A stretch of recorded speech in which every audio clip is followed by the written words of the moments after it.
Tahukah kalian apa itu G20? G20 merupakan suatu forum kerjasama multilateral yang terdiri dari 19 negara utama dan Uni Eropa. G20 merepresentasikan lebih dari 60% populasi bumi, 75% perdagangan global, dan 80% PDB dunia.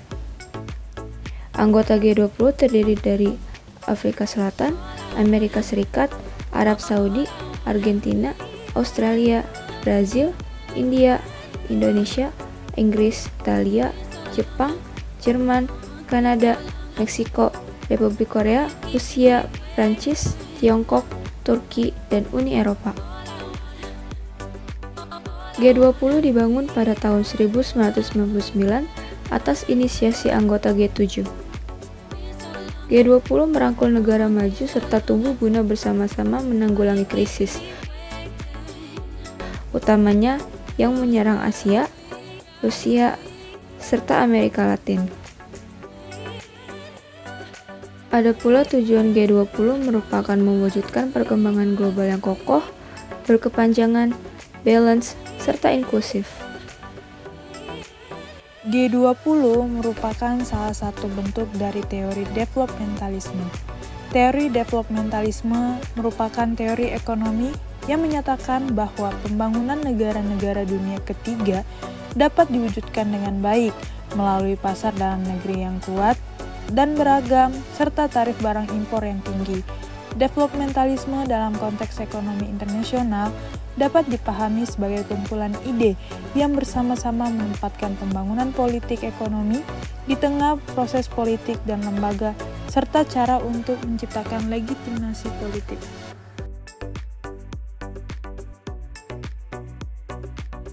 Harapan kami untuk G20 Indonesia. Pertama, tentang kesehatan masyarakat Indonesia. Semoga dengan adanya G20 ini dapat membantu Indonesia dalam upaya menata kembali tata kelola kesehatan global pasca pandemi COVID-19, serta berharap agar Indonesia dapat menjadi transfer hub vaksin yang telah ada untuk dikembangkan lagi menjadi vaksin yang lebih efektif. Sesuai dengan tema G20 2022 Indonesia, Recovery Together, Recovery Stronger, diharapkan agar berkomitmen untuk kesetaraan akses terhadap vaksin dan memberikan kesempatan bagi negara-negara dengan penduduk yang relatif rendah untuk memproduksi vaksin COVID-19 dengan distribusi yang lebih merata. Yang kedua, tentang perkembangan transformasi berbasis digital. Semoga dengan adanya G20 Indonesia dapat mengembangkan alat digital yang bermanfaat untuk nilai-nilai ekonomi melalui teknologi digital tersebut. Dari perkembangan teknologi digital juga dapat mendorong digitalisasi yang menjadi mesin pertumbuhan baru. Salah satunya yaitu banyaknya perusahaan e-commerce yang ada di Indonesia. Lalu, tentang transisi energi. Semoga dengan adanya G20 Indonesia dapat dengan mudah memperluas akses menuju energi bersih dan terjangkau, serta pembiayaan untuk mempercepat transisi energi yang lebih berkelanjutan. Misalnya, mulai untuk mengedukasi masyarakat tentang pentingnya transisi energi yang dapat membantu menjaga bumi, agar tetap layak untuk kita tinggali. Salah satunya adalah mulai menggunakan panel surya sebagai kebutuhan pasokan listrik.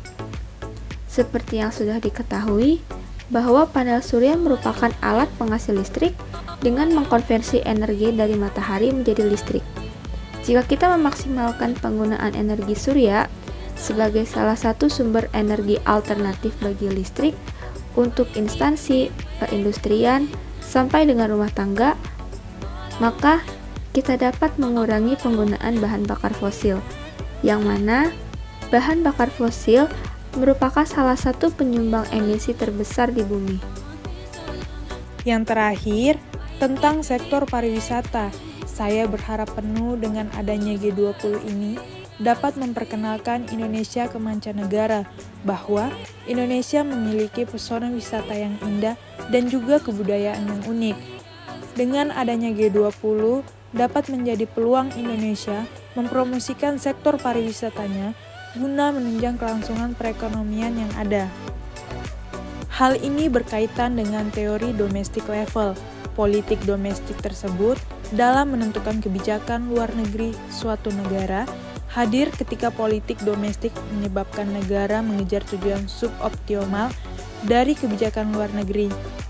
Dan ketika perbedaan pada institusi politik suatu negara, budaya, ekonomi, atau tujuan kepemimpinannya yang mana tidak memiliki keterkaitan dengan relative power dapat menjelaskan pilihan-pilihan terkait kebijakan luar negeri.